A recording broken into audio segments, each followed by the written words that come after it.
Tengan ustedes muy buenas noches. Es un gusto estar con ustedes hoy.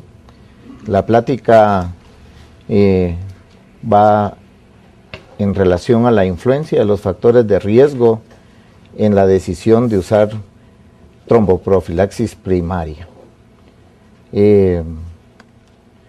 ¿Cuál es la importancia del riesgo de la trombosis venosa profunda y el embolismo pulmonar? Empecemos por estas estadísticas que son ominosas y que debemos de poner mucha atención al evento que estamos nosotros por presenciar. Espero que lo logremos evitar, pero hay algunos casos que no se logran. En Estados Unidos existe 1 millón de trombosis venosa profunda y más de 100,000 muertes son debidas al embolismo masivo. El tromboembolismo es la segunda causa de estancias prolongadas en el hospital y el aumento de costos en la atención médica, además de las complicaciones de morbimortalidad. El otro problema es la escasa prevención que se tiene de esta enfermedad, que pues en determinado momento puede evitarse con ciertos pasos que vamos a tratar de dejar muy claros el día de hoy. Esta es la tríada de Virchow, ya la conocemos, se deben a 3 pasos importantes: el daño venoso, la alteración del flujo sanguíneo y los cambios de la coagulación. Estas son las principales formas clínicas de la enfermedad trombótica venosa profunda.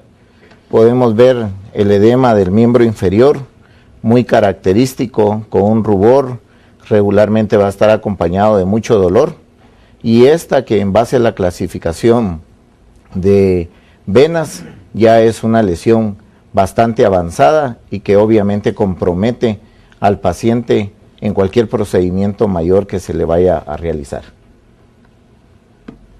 ¿Qué es la enfermedad tromboembólica venosa? Es la aparición de un trombo formado inicialmente por el paquete globular rojo. También van asociados con plaquetas y fibrinas en su interior del sistema venoso profundo y que puede crecer, fragmentarse y embolizar. Por lo tanto, es un factor que debemos de vigilar y tenemos varios algoritmos para darle seguimiento en el proceso de su seguimiento. ¿Cuáles son las 2 formas clínicas principales de esta enfermedad? La trombosis venosa profunda y la más ominosa, que es la embolia pulmonar. Los factores de riesgo. Debemos de tener en cuenta este concepto a manera que no le demos menos importancia de lo que amerita. Un factor de riesgo es algo en base a evidencia científica sólida que incrementa la posibilidad de contraer una enfermedad o padecimiento. Si nosotros no le damos menos importancia a eso y lo debemos de manejar todo el tiempo con nuestros pacientes, vamos a tener menos complicaciones. Los factores entonces son heredados y los factores son adquiridos para dar un riesgo global en respuesta a esta enfermedad. Las anormalidades de la coagulación pueden ser consideradas como inherentes o adquiridos, singulares y múltiples, por los que debemos de ir nosotros trabajando con varios procesos en su diagnóstico. ¿Cuáles son la clasificación de los factores de riesgo según su fisiopatología? Ya todos sabemos que los factores que promueven la éstasis venosa, como es la inmovilidad, ya sea por un infarto agudo al miocardio, insuficiencia cardíaca o cualquier evento vascular, la enfermedad pulmonar obstructiva crónica y algunas policitemias. Asimismo, están los otros factores del daño endotelial dados por cirugía, embolismo previo, trauma y catéteres. En la hiperviscosidad sanguínea, las trombofilias, que gracias a Dios son bastante raras, cánceres, sepsis, deshidratación, embarazo y uso de medicamentos. Aquí mencionamos solo uno de ellos. Los factores de riesgo adquiridos, dentro de los que nosotros les damos mayor importancia en la movilidad reducida, va a estar relacionado a la edad avanzada, a la posibilidad de una neoplasia o a una enfermedad médica aguda. La obesidad por sí mismo es un factor de riesgo que no debemos dejar pasar por alto. Asimismo, pues hay otras entidades como el posparto, el embarazo y el posparto que son importantes, sin disminuir la influencia de cualquier trauma en miembros inferiores o traumas generales que pueda tener el paciente en caídas. Existen otros riesgos, los riesgos probables. En este caso pasa a veces desapercibido que la deshidratación sea un factor que pueda promover la enfermedad tromboembólica venosa, pero es importantísimo que no lo dejemos pasar. Ahora hay otros factores propiamente hematológicos como la homocisteína elevada, los factores 8, 9 y 10 que pueden estar con alteraciones en su formación, inhibidores de la fibrinolisis, ya sea activada por la trombina, y muy importante, integrar a los pacientes que tienen diabetes o trastornos dislipidémicos, que son un paciente que ahora está a la orden del día en nuestro consultorio. Viajes largos, a veces los pacientes llegan a chequeos, tienen viajes largos para realizar, debemos de tener ese cuidado para poderles dar protección. Los medicamentos nuevamente se mencionan, aquí está el tamoxifeno. Entre los factores de riesgo en pacientes médicos, las infecciones agudas son importantísimas que los chequeemos. Cualquier infección aguda debe de ser considerada ya un desencadenante de enfermedad tromboembólica venosa, y lo vamos a ir describiendo más adelante.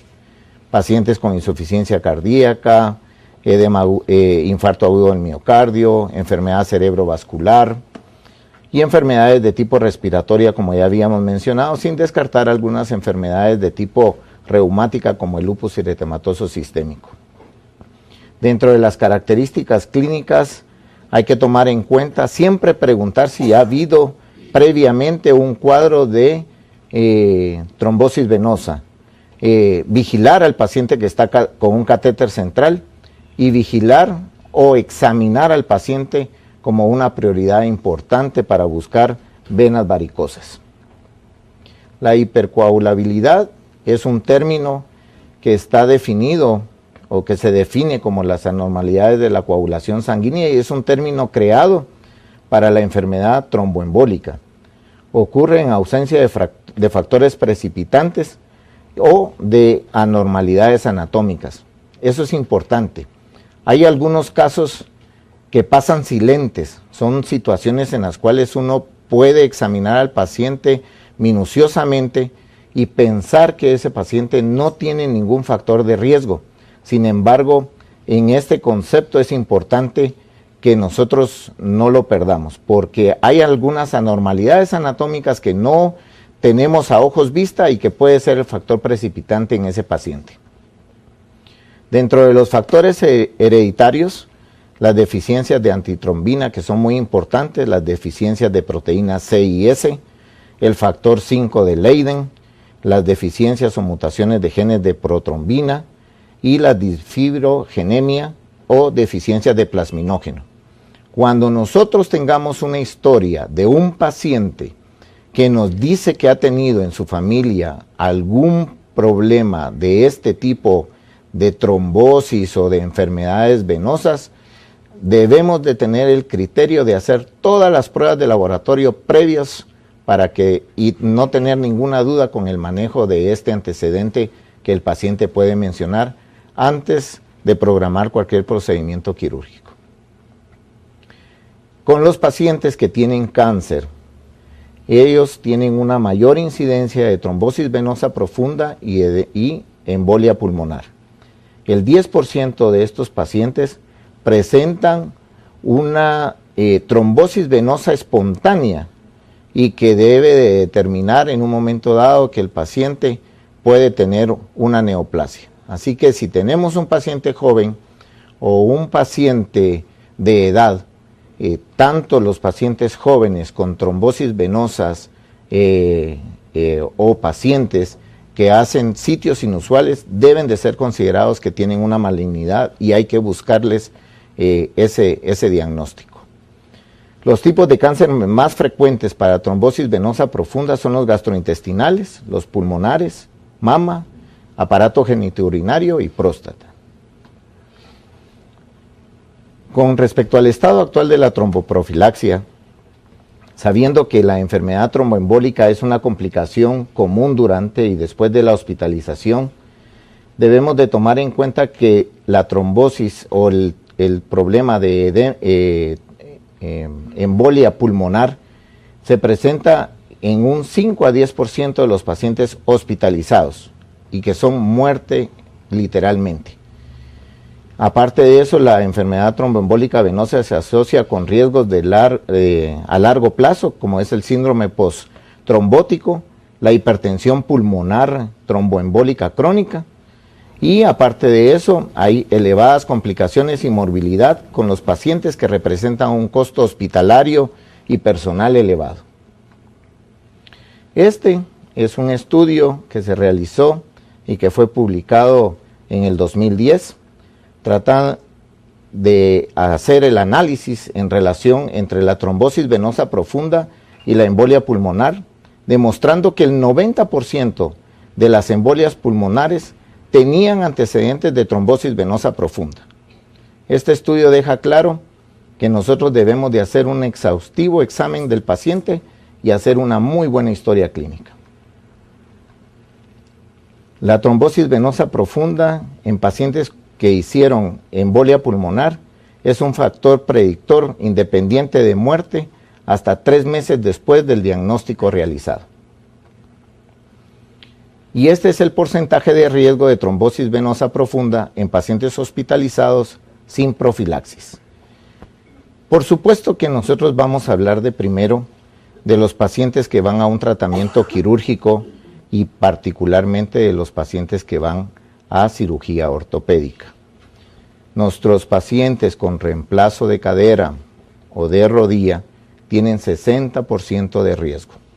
Los pacientes con trauma múltiple entre 40 y 80% y el trauma espinal entre 60 y el 80%. Es un elevado riesgo. Sin embargo, fíjense ustedes en los pacientes con cuidado crítico, los cuales tienen el mismo porcentaje como aquel paciente que tiene trauma en un momento dado.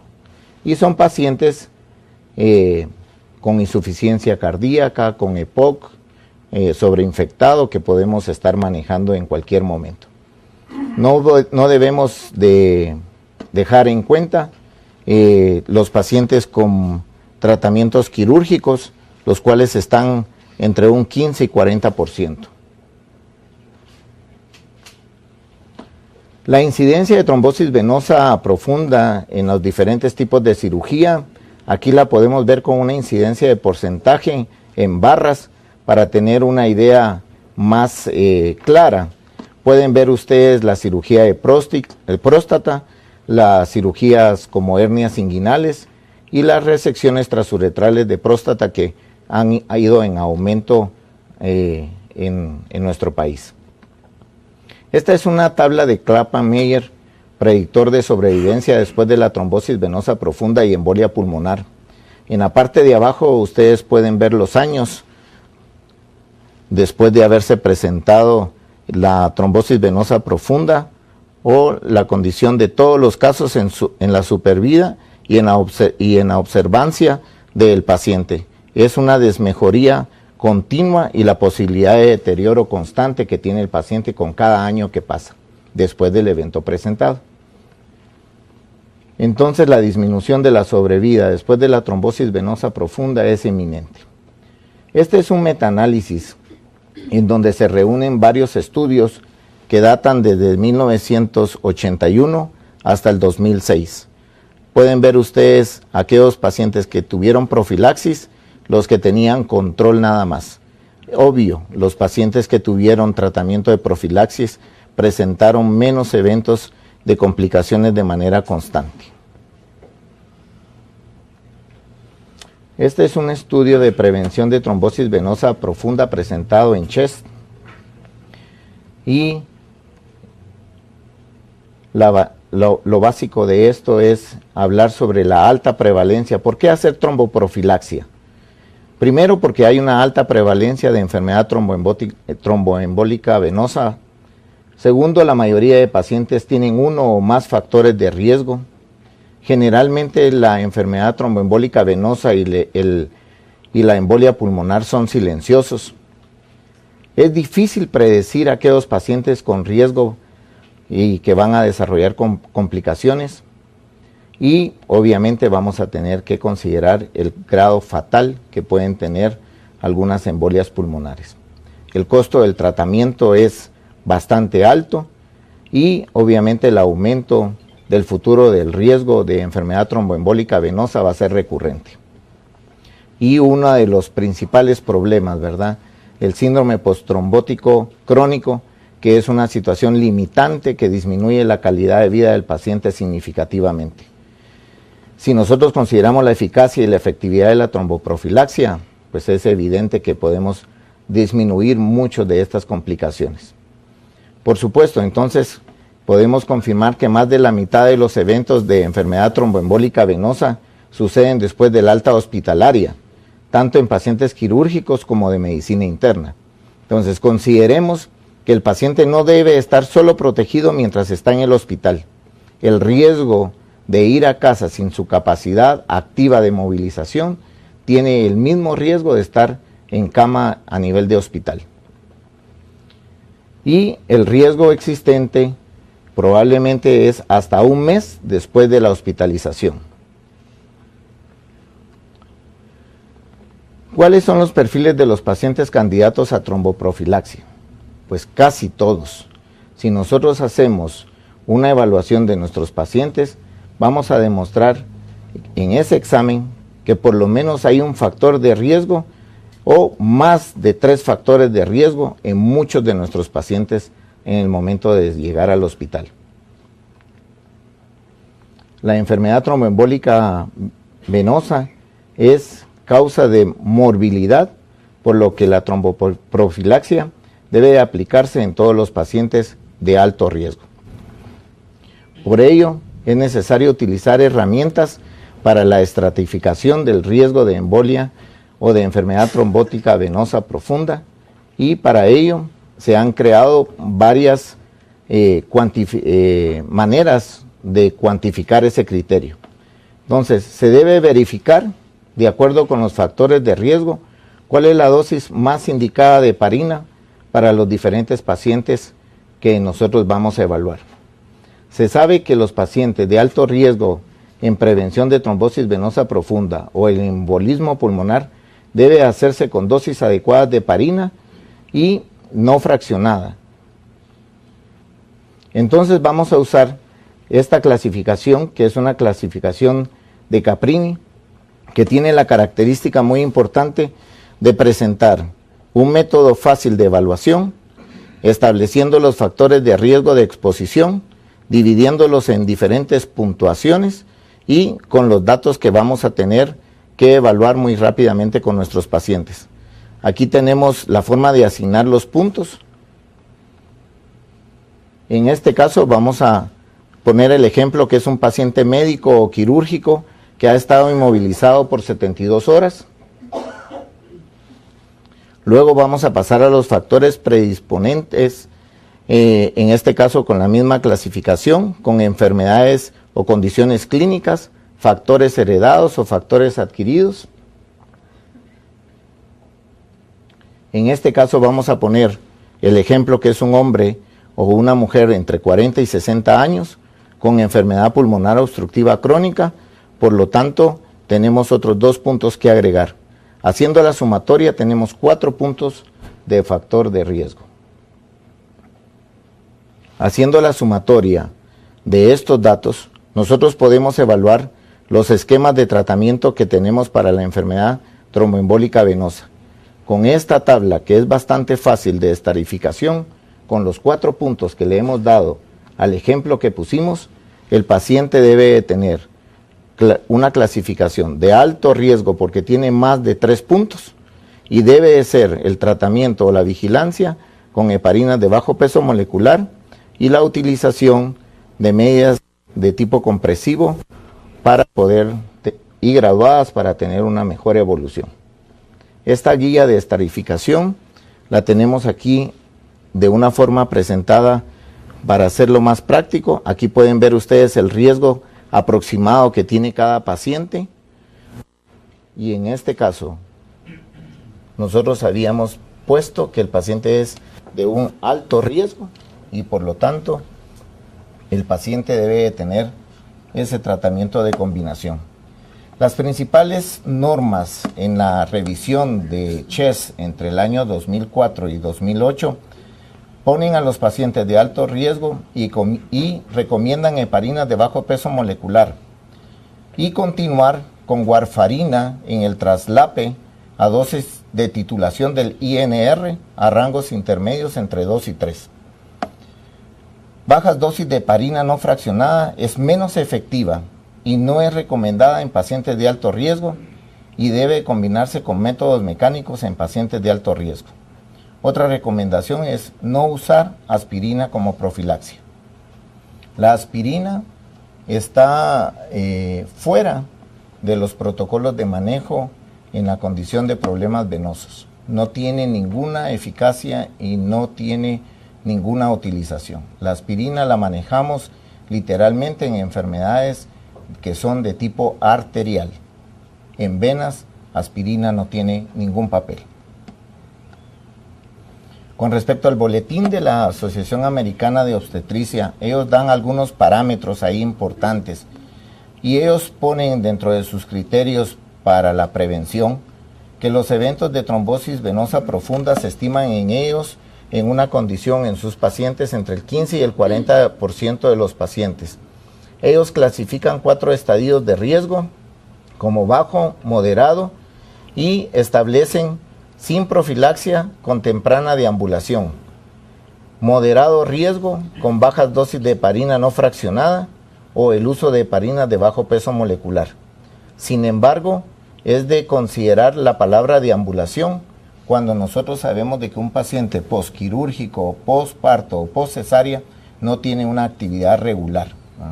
La deambulación normal es una condición que debe ser considerada con parámetros estrictos, no simplemente de pasarse de la cama a la silla y de la silla a la cama.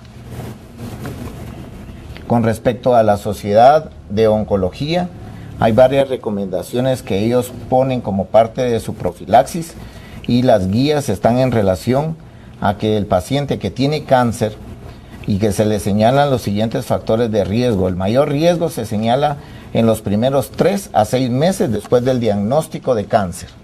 Entonces, en ese periodo, la tromboprofilaxia debe de ser importante. La existencia de metástasis con trombosis debe de ser otra condición importante de iniciar profilaxia con heparinas de bajo peso molecular y algunos pacientes que tienen terapia con antiangiogénica con talidomida y otros dos formas de medicación. En respecto a la misma clasificación de la Sociedad de Oncología, ellos toman en cuenta que todo paciente hospitalizado debe recibir tromboprofilaxis con heparinas de bajo peso molecular si no tiene ausencia de contraindicación. Y 2, la profilaxis no es necesaria en pacientes ambulatorios, pero que están recibiendo quimioterapia. ¿Cuáles son los pilares de la tromboprofilaxia? Bueno, hay desde hace mucho tiempo establecidos los métodos mecánicos que ya todos los conocemos. Ya establecimos ahora los nuevos términos o los nuevos métodos farmacológicos. Nuevamente insistimos en que no debe usarse aspirina. Las heparinas no fraccionadas tienen muchas complicaciones de manejo y obviamente las heparinas de bajo peso molecular con las nuevas guías están en condiciones de ser el producto ideal. Con respecto a los métodos mecánicos, con respecto a las compresiones que son neumáticas e intermitentes, ya sabemos nosotros que en pocos hospitales tenemos este tipo de método coadyuvante, lo más frecuente es utilizar estas medias graduadas por compresión elástica. Tal vez un detalle muy importante es de que las medias de compresión elástica están divididos por tamaño, tienen varias indicaciones y contraindicaciones. Las lesiones de piel o las reacciones alérgicas al látex deben de ser consideradas no deben de ser usadas. Y en segundo, la condición del tamaño de la media. Midiendo la circunferencia a nivel de lo que es el tercio medio de la tibia y el muslo, podemos considerar el tamaño que le puede corresponder al paciente. Las medias deben de tener una forma o una compresión entre 20 y 30 milímetros de mercurio para no tener ninguna complicación, y es importante que la medida se tome para escoger el tamaño, porque dependiendo de ello puede ser que en lugar de darle un beneficio le estemos dando un problema colocándole una media que le produzca mayor compresión al paquete vascular. Y hay otra dificultad importante: cuando el paciente ya usa una media de este tipo, lo que sucede es que el paciente no la tolera y lo que hace es que la desciende del área propiamente inguinal hacia la condición del tercio medio de fémur, lo que dificulta la condición del buen control venoso y que predispone a ese anillo a hacer una compresión tan intensa que esto sea el mecanismo por el cual el paciente pueda hacer una trombosis venosa profunda. Con respecto a los métodos farmacológicos, en farmacocinética y sus ventajas clínicas, la ventaja de las heparinas de bajo peso molecular tienen varias características importantes: una vida media larga, una disponibilidad del 100%, es una sola dosis subcutánea al día, su relación dosis-efecto es predecible, permite una administración de dosis fija y no requiere monitorización de tiempos de coagulación ni cálculos de INR. Tiene menor interacción con las plaquetas y con el factor de von Willebrand, y tiene menor tendencia a la hemorragia, y por lo tanto eso desplaza a mayor seguridad. Las características de las heparinas de bajo peso molecular que están en el mercado están siempre relacionadas a la heparina no fraccionada. Y ustedes pueden ver lo que es el peso medio en Dalton, el peso molecular, y las características por las cuales se han ido dividiendo. La característica de biniparina es una relación con, primero, una vida media de 5.3, que es bastante prolongada. Luego un peso medio en 3.600, que es un peso que permite la mejor biodisponibilidad. Y una relación en la inhibición del factor 10A en relación a 8, que eso permite hacer un buen trabajo de la anticoagulación y manejar una baja relación con el 2A en 1, que permite menos sangrado. Por lo tanto, esta es una heparina de segunda generación. Estos son los factores que estábamos mencionando y que confirman el proceso por el cual el efecto antitrombogénico es muy bueno, con menos efectos secundarios.